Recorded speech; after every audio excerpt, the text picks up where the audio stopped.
एक बार फिर गरमाई महाराष्ट्र की राजनीति। शिंदे फडणवीस के रुख से दुविधा में आए अजीत पवार, इस वक्त की बहुत बड़ी खबर। दरअसल आपको बता दें, महाराष्ट्र की राजनीति में एक बार फिर से तल्खी आ गई है। महाराष्ट्र में एनसीपी के सीनियर नेता नवाब मलिक के मुद्दे पर बीजेपी एक बार फिर से आक्रामक हो गई है।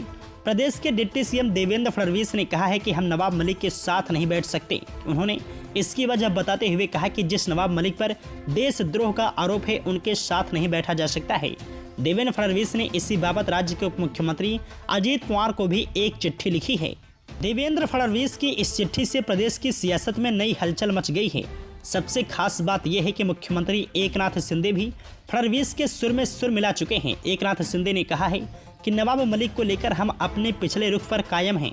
नवाब मलिक पर गंभीर आरोप है, उन्हें अभी कोर्ट ने बरी नहीं किया है। वो फिलहाल स्वास्थ्य कारणों से जेल से बाहर हैं।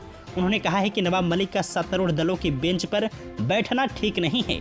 वहीं मुख्यमंत्री और सहयोगी उप मुख्यमंत्री के मिलते जुलते बयान के सामने आने के बाद अजीत पवार के सामने नई दुविधा आ गई है। मुख्यमंत्री शिंदे ने कहा है कि घटक दल अपनी अपनी पार्टी कैसे चलाते हैं, ये उनका अपना मामला हो सकता है, लेकिन राष्ट्रहित और जनहित का लक्ष्य हमारा एक समान होना चाहिए। इस मुद्दे पर हम एकजुट हैं।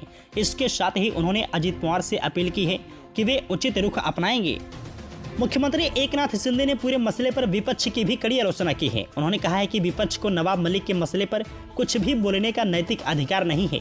नवाब मलिक जब जेल में थे तब महाविकास आघाड़ी की ही सरकार थी।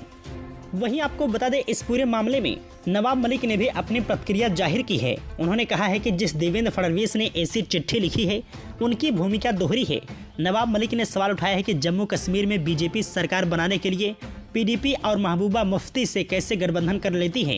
उन्होंने कहा है कि बीजेपी अपनी दुविधा के हिसाब से नैरेटिव बनाती है। आज ही सदन में कई ऐसे नेता हैं जिन पर भ्रष्टाचार के आरोप हैं, तो उनके साथ वो कैसे सरकार चला रहे हैं।